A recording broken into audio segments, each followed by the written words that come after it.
Hello. Um, so, I wanted to talk to you guys about the Nintendo 64. And I did consider doing a whole real person reviews episode on it, and I thought that would be cool. And to do it, today, because the plan is to upload this on August 3rd, my birthday, so. Just because I love the Nintendo 64 so much, and I wanted to talk about it. But I figured doing a real person review it would be tough to review the entire system in a decent amount of time, and I feel like I'd get into too many details about things that aren't that important, and then skip over stuff that is important, and, it's hard to review an entire system, but, I figured, this would be great for an ASMR one, especially after, I talk a bit about stuff like the Nintendo DS, the Game Boy Advance, and I talked about the Wii, of course, for that send-off, so I figured it would make sense to talk about Nintendo 64, and I figured an ASMR video would make it a lot easier because, for one thing, I know you guys really like ASMR videos, and for another thing, I figured it was cool because it gave me an excuse to ramble on. If you guys, don't really care, you stop listening, you fall asleep, whatever. If you guys do care, look me up. Anyways, I'm getting distracted. And sorry for the camera thing. I hope the volume's okay. If there's any kind of weird cuts I gotta do for some reason, for noises or whatever, I'll edit it out, and hopefully there's nothing I have to really do that with. And the angle is maybe a little weird because this is lower down. I didn't have a good spot. I didn't want to go unplugging it and moving it a bunch of places. I just figured I'd leave it in its natural setup here. So I'm sitting on the floor off to the side. If I need to move the camera around for anything or do stuff, we'll wing it. But I feel like there's a lot of stuff, and I hope I hit it all that I want to talk about with this one. Nintendo 64, it was the first console I had because I played stuff at relatives' places. I played a bit of the Atari 2600 and a bit of the NES, and they were fun. And I'm pretty sure that I didn't get my Game Boy Color until a little bit later. I could be wrong on the times of that, but I think I got the Game Boy Color after the Nintendo 64. So Nintendo 64 was not only the first game system I had, I'm sorry I can't remember the chronology exactly, because they happened so close together actually, but I'm pretty sure Nintendo 64 was the very first game system I had, definitely the first console that my brother and I got, and it's pretty exciting, and some of the earliest games I think were Super Mario 64, and because that was packed in with it, Super Mario 64, and WCW NWO Revenge were I think some of the earlier ones that we got. So I have a lot of nostalgia for those games. And I think that's why I have a lot of nostalgia for the Nintendo 64 being the first system I really owned. And what's interesting too is that a lot of people I think kind of stopped gaming around that time. Nintendo 64 came out, and it was a time when, people were used to two-dimensional stuff. And the PlayStation, I believe, was already out before the Nintendo 64 as well, and that was starting to move into 3D gaming, but Nintendo 64 especially was pretty much all 3D, predominantly 3D, and especially for Nintendo fans, that was the thing where, they wanted to get the next Nintendo system, but it was all 3D, and it's there's already the stigma of, you can't play video games if you're a certain age, you're too old to be playing video games.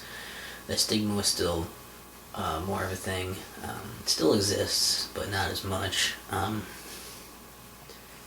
To say that, I don't know, it's still there. But for the Nintendo 64 too, it's I don't know, I think it was also a thing of it's 3D, so it's confusing, and it was different. It was you had to kind of learn how to play games again, because it was so different, and a lot of people I think just didn't want to do that. They didn't want to learn to play games again. They just wanted to keep playing stuff. And they decided it's going to turn into like a chore. Like, I already learned how to play games. I'll just play these old ones and not bother. And I think a lot of people kind of shifted away. Also, like, visually they weren't quite as appealing, and I can understand that.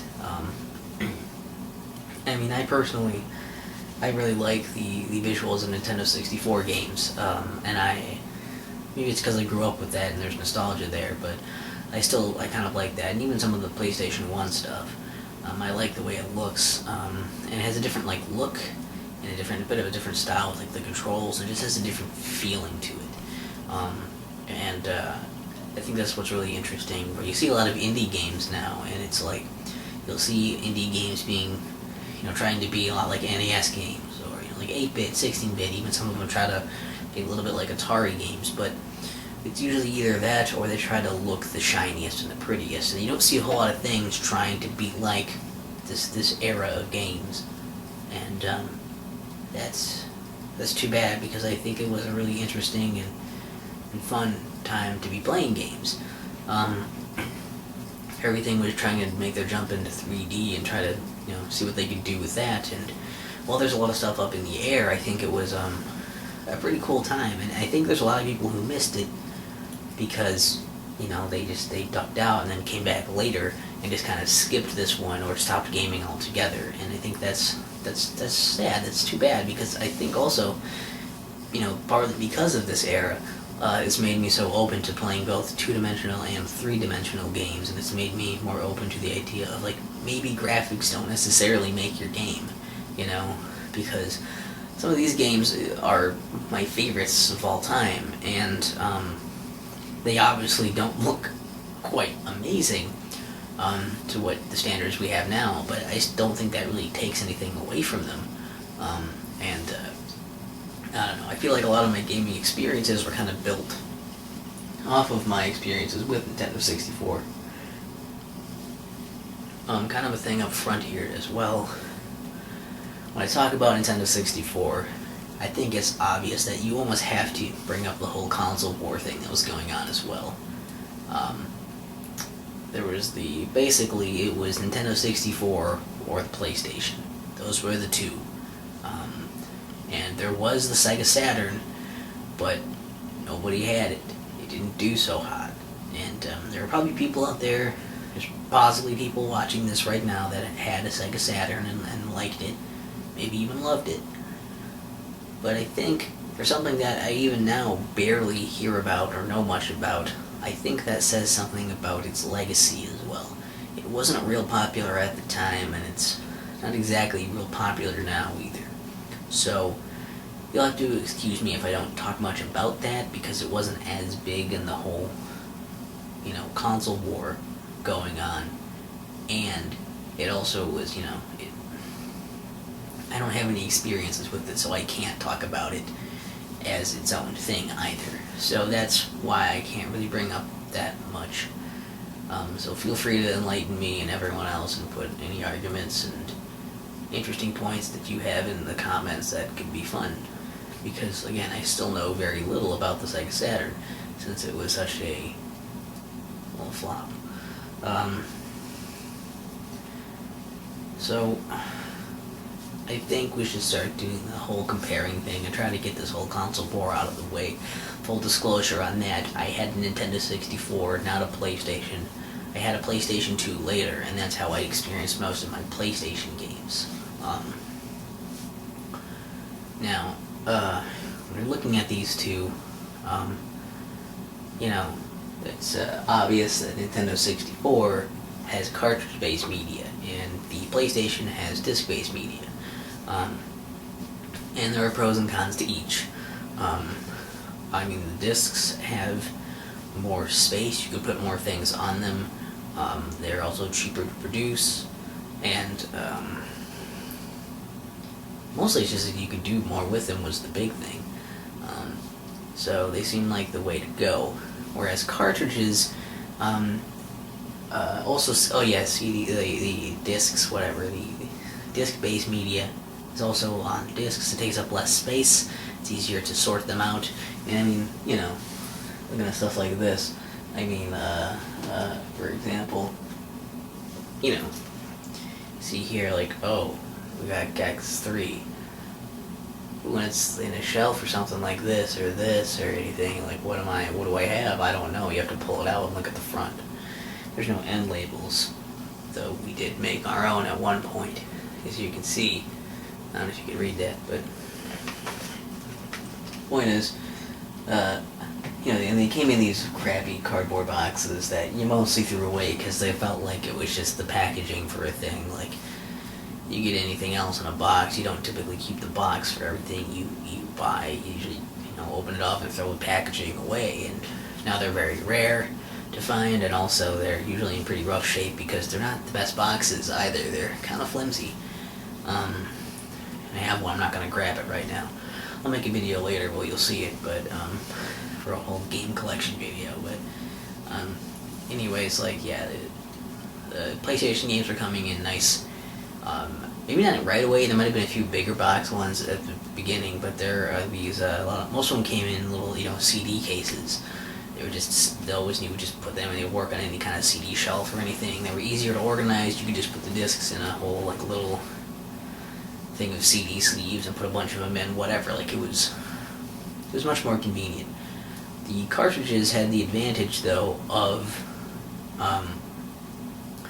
they had the ability to save directly onto the cartridges, so you didn't necessarily have to use a password or a memory card. You could save things directly onto your system, which is something that onto your game, not your system, onto your game, which PlayStation games just couldn't do because they were discs.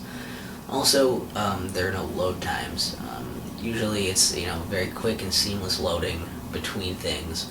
Very rarely would you ever have to actually wait for something to load, and even if you do, it's incredibly faster on Nintendo 64 games than it would be on PlayStation games, especially PlayStation games, because they're early ones. Early disc-based media was not really the best for that. It took a long time to load stuff sometimes, and it could get very frustrating. Another thing to look at here is the controllers here. Now you can see that there are 4 controller slots here. I've only got the one plugged in since I'm the only one that uses this really. And the PlayStation could have up to 4 players, but you need to buy an add-on, which means that not a lot of games supported it. It was mostly a 2-player system. So having this be a 4-player system meant you could have more people on it naturally, and there were a lot of, multiplayer and party kind of games on it. And it might not seem like that big of a deal right now either, but you have to consider also that this was kind of important for things like, like Mario Party. Would that even exist without the 4 controllers? Would we have that series of games? Would we have something like Super Smash Bros? Would we have something like GoldenEye? Would that have been such a big hit without a 4-player multiplayer? You have to wonder about these things. And, I'll admit there were a lot of games that just kind of, tacked on their multiplayer to say it supported up to 4 players because that's a selling point of the system. Then again, GoldenEye also did that. That was just tacked on later by one dude who just kind of designed it, and it ended up being a huge hit. So, it really depends on how you look at it, I suppose. I think it did a lot for the system, whereas the PlayStation only had, the 2. I don't know, graphically, I do think they're actually very comparable, I guess. It's just that Nintendo 64 tended to be a bit more on the blurry side of things. It was a little more dull and blurry, where the PlayStation was a bit more sharp with the way it looked. But other than that, they really looked about the same as far as, polygons and all of that stuff. They were incredibly comparable, at least to me. But speaking of controllers, let's see if we can get a look at these controllers. Because, you see, the PlayStation controller was, it had, the 4 face buttons, it had a D-pad, and it had 4 shoulder buttons. It was basically like a Super Nintendo controller with an extra set of shoulder buttons. And later they released the you know, the DualShock, which had 2 sticks on it as well. But because that was released later, most games didn't really utilize that, and so it wasn't as it wasn't like a standard. A lot of games wouldn't use those just because it was like it came later and most people have the regular one. And so only a few games, you know, I think a few of them let you use it, and some of them, only a very select few were designed specifically for those. And that's why it didn't really help it much, because, you know, no one really wanted to bother to work for less with that. Now, the Nintendo 64 controller I gotta talk about, because I want to get it in the shot a bit. Hard to see and talk on this, but okay. So here, this is obviously I bought this one used. It's an official Nintendo one though, I just wanted an extra. And it works pretty nice. Now you've got the 2 main buttons, you got these 4 buttons for controlling the camera. Having 6 buttons like this here was really good for fighting games, because you just have these buttons to do the moves with, so they could be really nice for that. You have the D-pad over here. You know, you hold it like this, typically, or like this, maybe, or like this. Usually it was either this or this, because here you have, you know, these shoulder buttons to it. You can hit the L, and R, and you can control with this and move around with this, or you could hold it onto the prong here and use this control stick, which again, this control stick is really what set it apart from the PlayStation, which was really good for 3D movement, a lot more depth than trying to move around with, you know, a pad with moving, you know, the cardinal directions and maybe diagonal, so you'd have a lot more depth of movement, a lot more here, and you can move slower or faster depending on how far you push it. You know, it's just a little bit more. And then on the back here you have, is the light even hitting it? I have a memory card in. The Z button, which was great for first person shooters because it felt like, you know, pulling the trigger. So that was cool. So it was kind of nice for those. A lot of the controls for things were weird because, you know, it was like, there was not a standard yet. So typically the C buttons were used to control the camera. This was used for movement, you know, obviously these are for moving. And of course, yeah, start button. Not a lot of games, actually. I don't think there's a lot of controllers that have a start button and not a select button, just to start. So that's interesting too, I think. But you know, you can. Their control schemes are a lot. Like some of them you could customize, some of them you just had to figure it out. And it was kind of neat because they were experimenting on different ways to see, like, okay, what works best for these games. But on the other hand, it means that every time you start playing a game, you basically have to learn how to play it. You can't just be like, pick it up. And it's not like nowadays where pretty much every game has the same layout of buttons. Here, it's like you have to figure out, okay, well, what do they want me to do? And then you have to play the game, kind of keep playing it so you don't lose that weird, you know, so you don't lose the whole scheme and the feel of it when you're doing it. So there's pros and cons to that. Big con to this controller is that you can't fully utilize it unless you have, you know,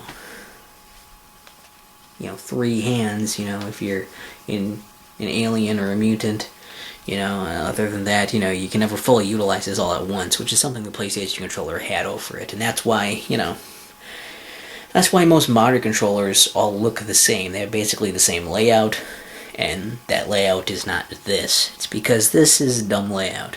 I don't mind the controller that much. I'm used to it, obviously, and I can use it, but it's clearly not the best layout because we stopped using it.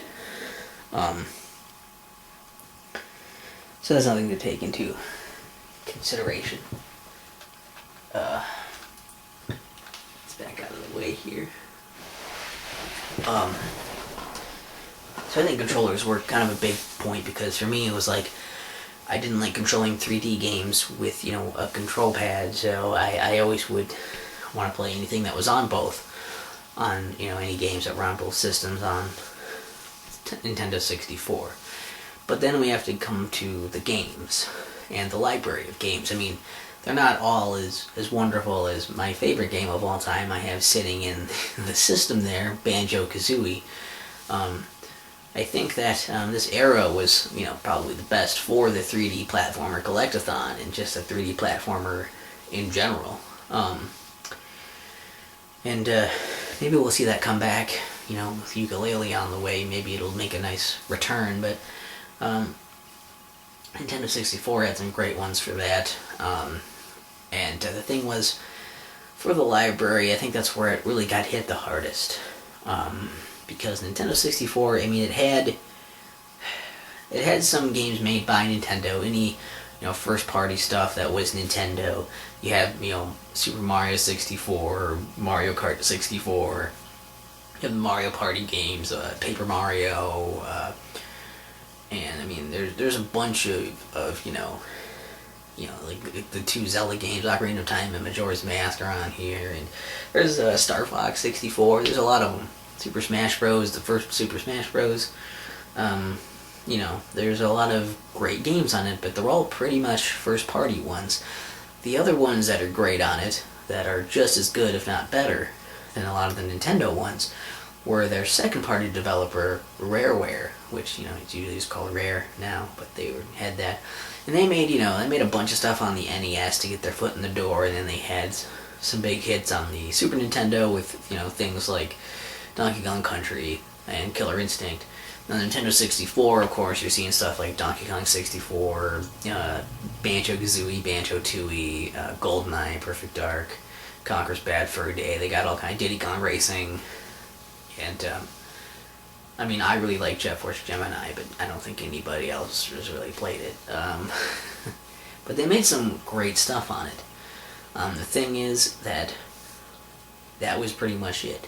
And there are some other games, side games there that are good. And you'll probably find a few gems here and there, find a few other games that are pretty fun. But for the most part, it's mostly being carried by Nintendo and Rareware and the few other ones that are there.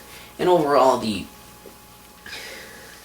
library, I guess, it's not that big in general. There aren't as many games as, say, the NES or the Super Nintendo, or definitely not as much as the PlayStation, which has a ton of games because a lot of people were joining just to have their games on there. Not to mention, like a lot of exclusivity going on there. A lot of new companies signing exclusivity to Sony so they could just, get their stuff out there on the PlayStation. Also, any Sega franchises were still stuck over on the Sega Saturn because Sega still existed. They were still doing stuff. They sure weren't going to start, giving stuff to the competition. So Nintendo was working on basically those two cylinders they got there, and that's mostly it. They're just coasting on the rest of it. They got to hope other people can do something.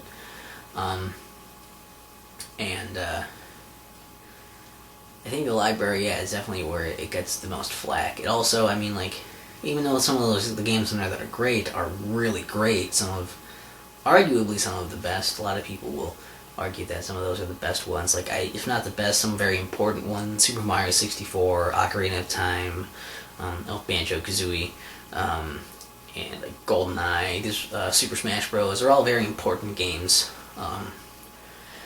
that led to other things. And it's just that, the other stuff people don't mention, a lot of the times isn't worth mentioning. The library was a little strange in that it was a lot of basically just 3D games. There weren't a whole lot of two-dimensional games because they wanted to make the full commitment, I guess. I know, Mischief Makers and I guess Yoshi's Story is 2D. So there's those, but there's not much. Whereas the PlayStation has a bunch of two-dimensional games on it as well as three-dimensional ones, and it appeals to a bigger audience because of that.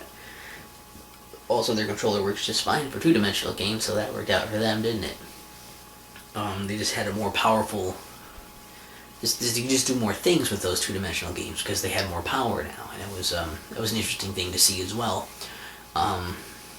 Also, the Nintendo 64 didn't really have really didn't have much for RPGs either. That was the other big one, where it's like, they already kind of lost out Final Fantasy because of the exclusivity of Square Enix with Sony at the time, so you didn't see any Final Fantasies on Nintendo 64, which were the main RPGs they were getting. And the only two that I can think of that are even on it are Quest 64, I think is the most popular one that I've heard people have played, which is a very average game, very simple RPG. And then there's Paper Mario, which granted is fantastic, but again, it's first party, and it came out a little later on the system's lifetime, and I didn't play it until, recently. So, there wasn't a whole lot there for RPGs. Which might be why I'm not super into RPGs at this point either. Maybe that's part of it. Might have something to do with that. I don't like too many RPGs. Only the simpler ones, but anyway, I'm getting a little off track. Whereas the PlayStation, mind you, did have all this stuff. They had a lot of RPGs, and, of course, Final Fantasy, most notably. And they had, they had two-dimensional games, and they had a variety, and they had a lot of games, and there were a lot of good ones, and a lot of, there's great ones, good ones, hidden gems, and there's just all kinds, there's just a huge variety because there were so many games on it.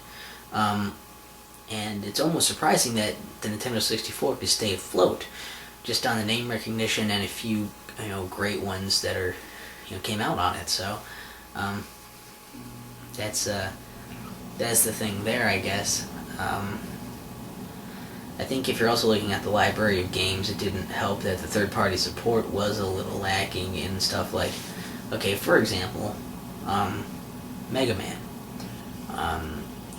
There was Mega Man Legends, Mega Man Legends 2, and even a spin-off, The Misadventures of Tron-Bon, which is basically trying to bring Mega Man into 3D. And those were all on the PlayStation.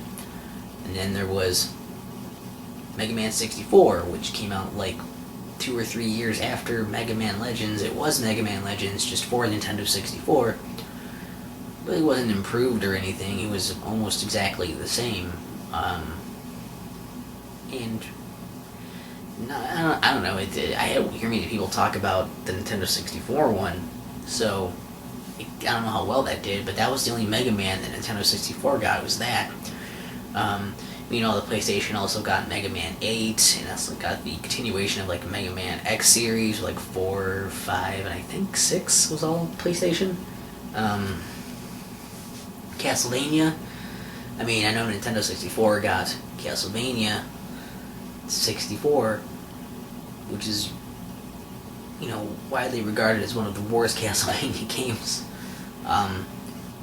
Meanwhile, you have, PlayStation got Symphony of the Night, which is widely considered one of the best Castlevania games. So that's a pretty rough comparison there as well. They just didn't get a whole lot of great support, and I don't know. I think the library could definitely make or break it depending on the stuff that you want to play. That can be a thing. Accessories, like I mentioned before, there is like memory packs and memory cards. Everything goes into the back of this, because nothing goes into the system, really,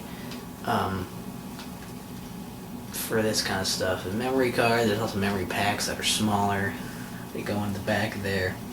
There's the Rumble Pack, which you would put it in there, and it's like, I had one briefly. I used to have one before when I was growing up, and then we got rid of it, and I tried to get one back to see if I'd like it again. It was packaged with Star Fox 64,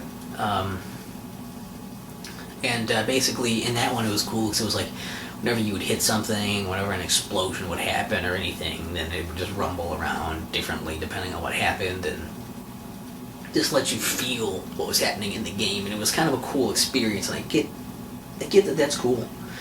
And now Rumble feature is generally built into stuff as well. Funny enough, I just turned it off now. I get what it's trying to do, but I just don't really like it. It just kind of annoys me, so I always turn it off and stuff now. And the Rumble Pack kind of sucked because it was kind of a big honking thing that you had to kind of shove in here, and it was kind of jutting out down here on the back of it.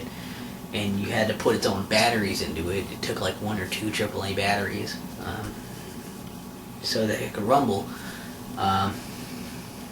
because apparently this cord couldn't,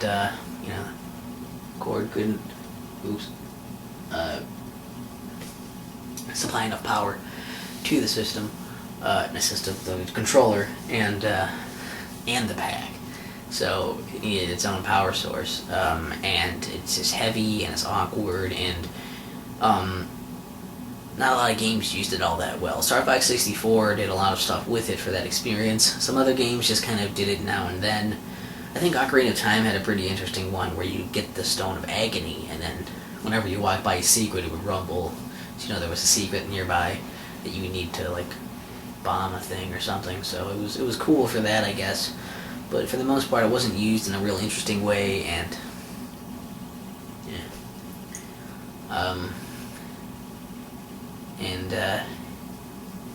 then there's a transfer pack, which was useful for some games, usually used to just kind of put in, you put it in the back of here, and then you could put Game Boy Color games into it, or Game Boy games, and it would usually just unlock certain things for each version of the game that you had, but I think the main reason a lot of people got it was for Pokemon. Use it for Pokemon Stadium, and then you could use the Pokemon from Red, Blue, or Yellow in there to battle and trade, and you could even play those games through the Pokemon Stadium game on your TV, which was pretty cool at the time.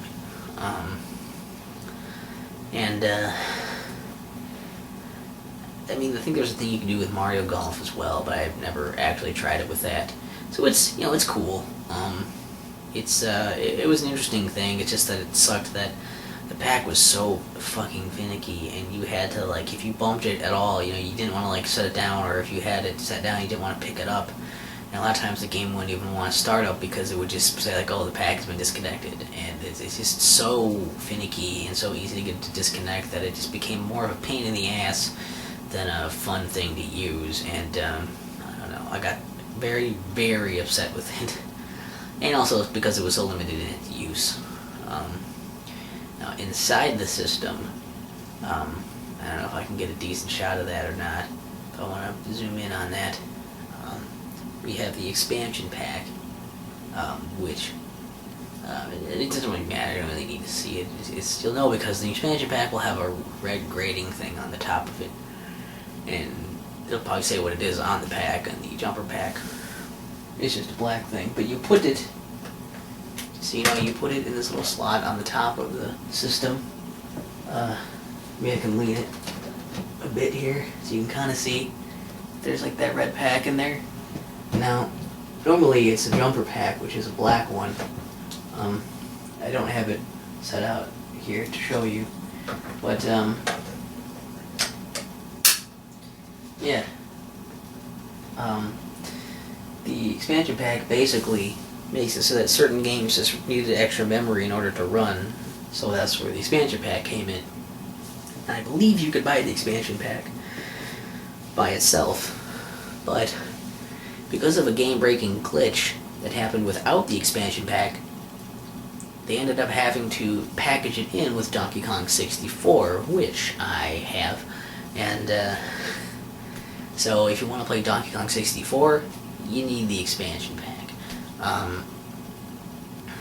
Other games that required it, you need it for The Legend of Zelda Majora's Mask. That also required it. I believe there's 2 more. I know In Perfect Dark is one where you need it to play the single player or co-op campaign, basically to play the campaign of it. You can still do multiplayer without it though, which is an interesting thing that I didn't know until I accidentally turned it on at a friend's place, forgetting that it needed the expansion pack to work. So there's that one, and I think there's one other that I don't remember off the top of my head now. I think I looked it up before, but it might be something that I don't even have, and maybe that's why I don't remember. Aside from just needing that to work certain games that were a bit more complex and tasking, it could also be used to enhance a lot of games. And a lot of times what it would do is, it would either, the 2 typical things it would do are either make the game run more smoothly because it's a bit more powerful with that, or you could turn on like higher resolutions to make it look better. To be honest, I never really noticed much of a visual difference whenever I tried higher resolution mode. I also never really noticed much of a performance boost when I had the performance thing on. So I don't know how much it really does. It's probably a negligible difference, or one that I personally wasn't able to decipher. So that's usually what it's used for, outside of being required. And while a lot of games supported it with that, it wasn't necessary. And that's why it's a little annoying, in that it's a thing that can enhance a few games, but is only required for a few. And honestly, if they weren't such good games that required it in the first place, it almost wouldn't even be worth getting at this point.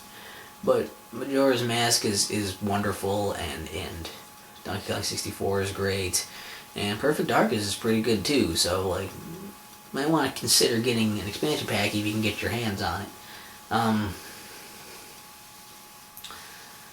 I don't know. There are some other accessories that I didn't really have. I never had the microphone thing for playing Hey You Pikachu. It sounds dumb to me, but I also just never had it because of that. So I don't know. Those are the only ones. That's the only accessories I'm really all that familiar with personally. And I don't know. I really like the Nintendo 64 a lot. I think it did a lot of great things, and it's still my favorite system of all the systems. And I'm sure a lot of that's nostalgia talking, but I can't help it. I have such a good time playing it. It's one where I have 2 of them right now, because I always want to back up. I sell the old RF adapter thing for when I used to hook it up through an older TV, and it's surprisingly well built actually, because while stuff like my Wii busted, and a lot of newer systems, you have to be more careful with because they'll break a lot more easily. This is something I had when I was a kid. Yeah, the controllers got worn out. The control pad, or the control stick in general, I think is not the greatest, and they tend to wear out a bit. That's a quick aside, is that sometimes these wear out, if you use them too roughly or anything, and I'm sure as a kid definitely did. So our original ones we got with the system, the control sticks got so worn out you couldn't even really move. So it was terrible. You can get replacement sticks, and like there's some with different sticks in them that are like almost like GameCube kind of sticks, but they're like, I think they're digital and not analog, which it makes it feel way different, and it makes it controlled differently. So I never really tried one myself, because I've always been very particular, and I always want to get like an actual first-party Nintendo controller because I'm used to it and I trust it. And especially for my Nintendo 64, I want that. I won't emulate anything either, because you can't really do it justice unless you have a USB controller for it, and I already have the system, so why would I bother doing that anyways? I've never got any on the Virtual Console because of the same reasons.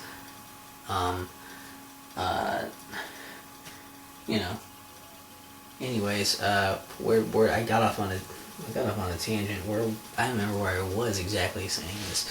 I said it was a great system that I really liked, and was, I don't know, I just really like it a lot, and I really wanted to, oh yeah, the durability of it, that's what I was saying. This is something that, I've had, since I was a kid, and like, the reset button, which is right up here, it's not, I can maybe push it really hard and try to get it to go in, but it really doesn't move. You're supposed to be able to just push it and then it will reset. It doesn't move in anymore.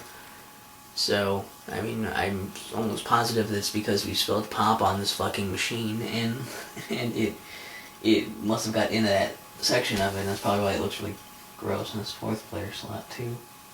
That looks horrible. But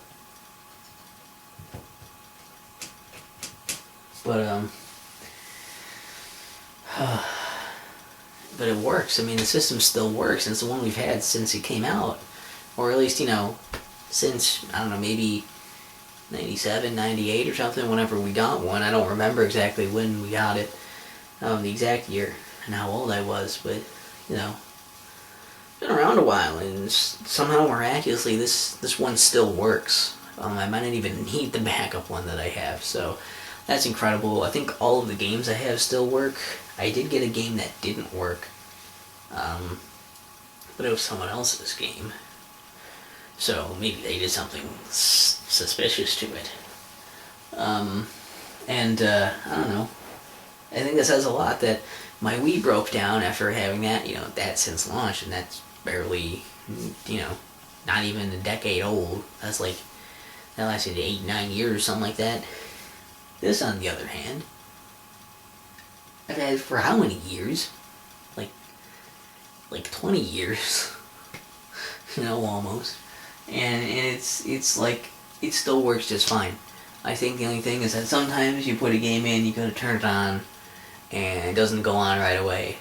And what you do is you just kind of pull it a little. I can't really demonstrate it because it's so slight of movement, but you pull it up just a little bit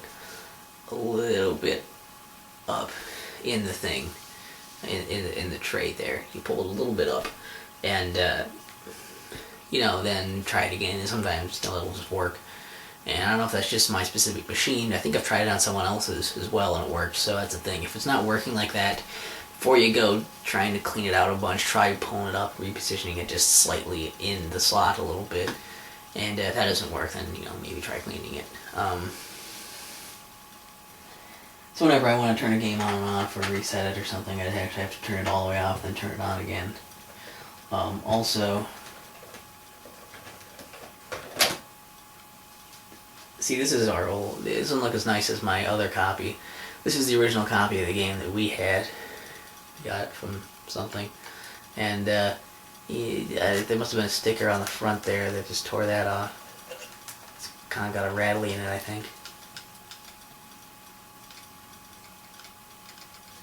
Maybe it doesn't. It has a little bit of something rattling in there. I don't know if that's good or bad. It seems like it would be bad. I just want to I wanted to show a little bit of like this part as well. It's a little dusty because it's just dusty. In my room I don't dust, so even though I do use this, the whole thing around it gets dusty because I don't dust very often. The top here is a little dust door on it. So when your game isn't in,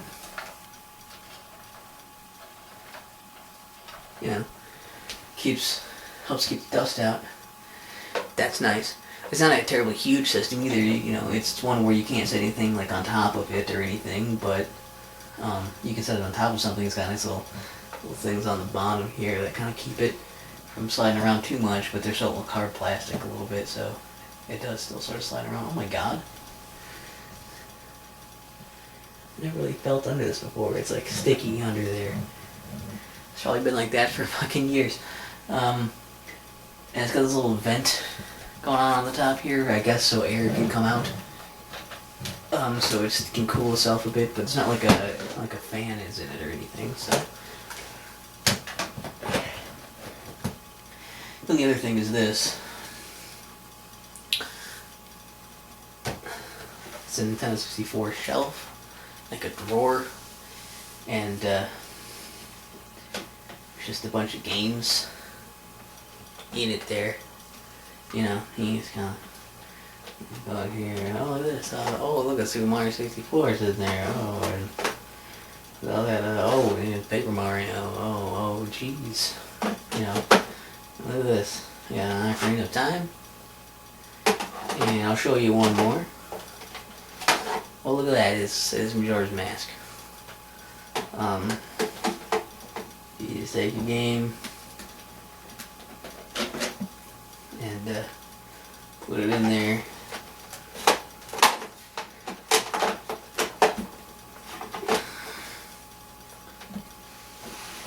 Throw up. Man, that is kind of dusty. That sucks. Makes it look like I don't play, but I swear I do. The game in Mario Kart's the 64 is the one I've been working on lately, so yeah, that's. I think that might actually be all I really wanted to say. There's probably more I could go into, but it's not like it was a super short video either, so I just kind of wanted to talk about that stuff and just I really love the Nintendo 64, man. Like, it's great. I kind of need another one of these shelves. I believe... See, these are kind of rare. I'm sorry, I'm all over the place. These are kind of rare, I think. I don't remember when we got it or where. But this is the bigger one. There's also a smaller one you can get. It's just nice because it says Nintendo 64 on it, which is cool. But it has the slot specifically for putting in Nintendo 64 games. It also has, like, a little spot in the middle. You could attach a couple more if you want to snake some more in there, but I just have too many to fit in this drawer. I don't see it many places, and I've seen it go for kind of a lot sometimes, I think. It depends on where you find it, I guess. But it is incredibly cool. And your system fits right on top of it. It just looks nice to have that. And it's convenient. I like it. So yeah, there's that stuff. I have Banjo-Kazooie complete in box over there. I'm not gonna grab it because I'll do it, like I said, I'll probably do a video game collection video fairly soon just to show you guys all the stuff that I have, and then I can start doing updates after that. I don't know. So that's basically all I had to talk about for Nintendo 64. I love it, and while I think that, like, I guess, like, the only real downside here, not the only real downside, but one of the downsides, I just thought of this now because I thought of it earlier, and I've never thought of it before. So I'll just throw it in here because whatever, we're all over the place anyway. You guys, if you're still here and awake and listening, you've got to be following me by this point because I'm just an absolute mess that didn't plan this out. I'm glad this wasn't a review, or this would suck. Is that with cartridges, I think one of the thing that was really bad with that wasn't so much for this generation itself, but for the next one, because then you had, like, I mean, the Dreamcast, whatever, it didn't do that great anyway. It died off pretty early. But, like, in terms of the competition, also, you had the Xbox 360, which was new, or not Xbox 360, just the Xbox. And that was new, so that was really exciting, and it was powerful. And the PlayStation 2, which was powerful, and it was a DVD player. And I think it also had a little bit of online capabilities, but I think the Dreamcast might have also. I don't remember if the Xbox did or not, but it was PlayStation 2 was rather powerful. It was a DVD player, and it also had backwards compatibility with all the PlayStation games, so people could trade up, and they would still have stuff to play on it. The GameCube could not do that, because the GameCube only, you can't put cartridges into your GameCube, it wouldn't work. You had to switch to disc-based media. So they were kind of playing catch-up at that point. So PS2 was the only one that had backwards compatibility, I believe. And that's kind of led into how the GameCube, was kind of a tough sell on a lot of fronts as well. But we're not here to talk about the GameCube now. And sorry I talk so much about the PlayStation as well, but I figured I'll explain myself, and it's like, it was the last, I hate to say it, but it was the last generation of stuff where I felt like it was actually interesting. And I mean, not even that, that's not what I mean, I guess. What I'm saying, I guess, is that I just find it the most interesting, and like, the stuff on like Nintendo 64 and the PlayStation, they feel different, and they look different, they sound different, they feel different, they control different, they're not quite like the two-dimensional stuff before it, and they're definitely not like the 3D stuff after it. They're this weird middle ground, place where they were experimenting and trying to figure out what works, what doesn't, what's good, what's bad, and just figuring out how we make stuff into 3D that was previously 2D. What can we make now that we have 3D? And I feel like, the next generation, which is like Dreamcast, GameCube, PlayStation 2, and Xbox, all of that stuff, like, onward, feels somewhat the same to me. It feels like, we're getting better graphics and we're getting bigger memory, but we're still seeing a lot of the same stuff happen.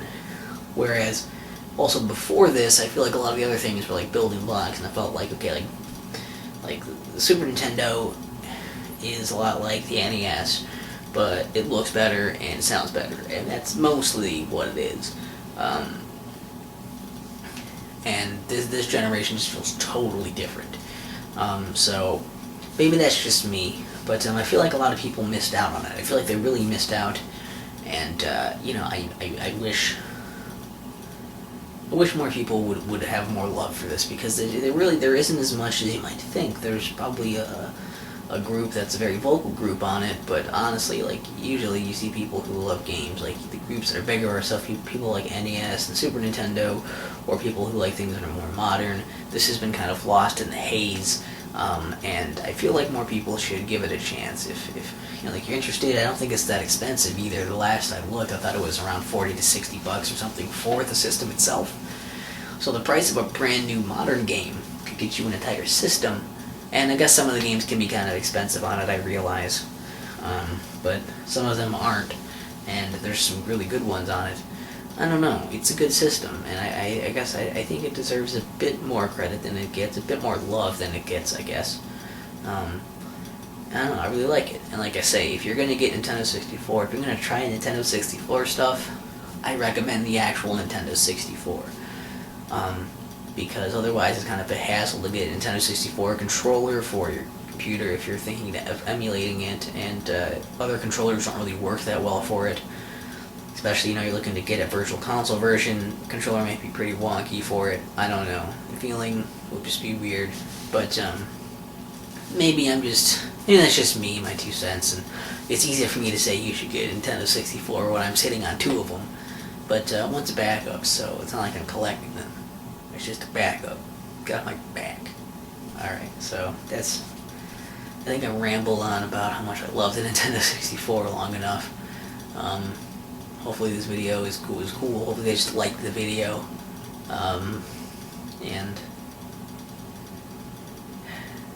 let me know what you guys think of the Nintendo 64. And I don't know, I love it. My favorite game on it's still Banjo-Kazooie. Favorite game of all time. I love it. I love, Majora's Mask is my favorite Zelda game. I like Super Mario 64. Anything I have still in my collection right now, pretty much, I enjoy. So I guess you'll see that. Look forward to a video game collection video to see all the games I currently have. Even though I've narrowed it down a lot, I still have quite a few. So, what are some of your favorite Nintendo 64 games? Did you like Nintendo 64 or the PlayStation more? Did you even have a Saturn? And did you like that more? Interested in all these things if you guys want to share. Because I love talking about video games, obviously, based on how long I just rambled about this one. I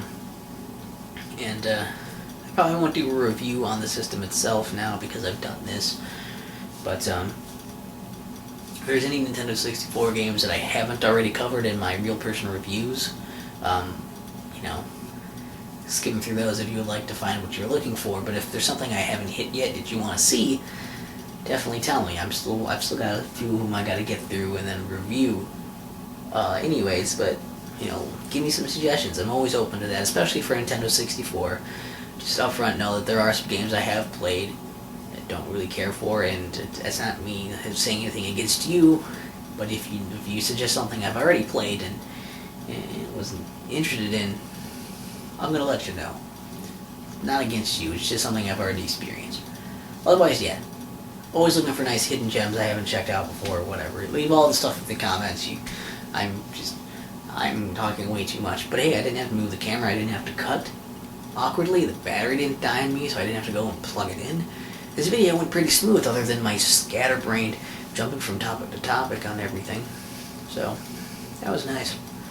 And, hopefully I've conveyed how much I love the Nintendo 64.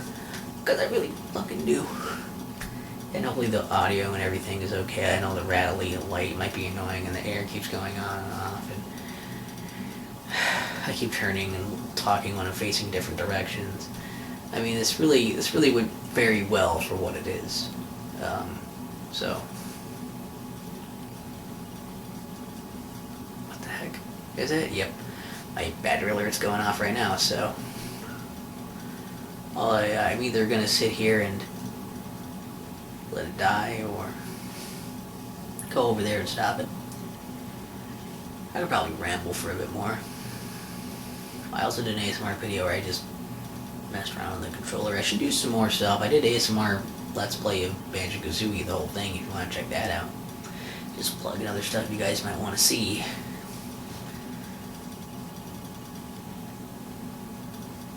I don't know.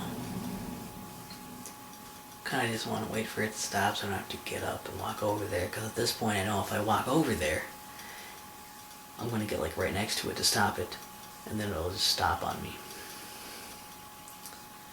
I was worried it's going to mess up the recording from that, but it never does. So I should probably just leave it. And if this does go up on August 3rd like I planned to for my birthday, you know, you can say happy birthday if you want. Which you already viewed it. That's a present enough, really. I mean, how often does that happen?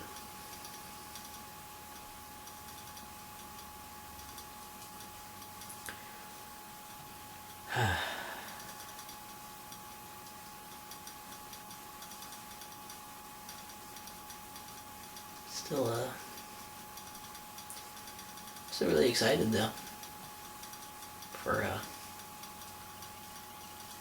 ukulele. That looks cool. Not framed terribly well. I'm kind of slouching though. It's hard to sit up really straight. Sort of doesn't feel as good for some reason. Maybe I'm just too fat to have a correct posture. I can't be comfortable because I'm too fat. Maybe that's it. Also, I probably look gross. I should have showered before I did this, but I wanted to do this first, so I did. Well, that dying battery light's been on a while. I might actually just go over and stop it now. Oh yeah. Have a great day.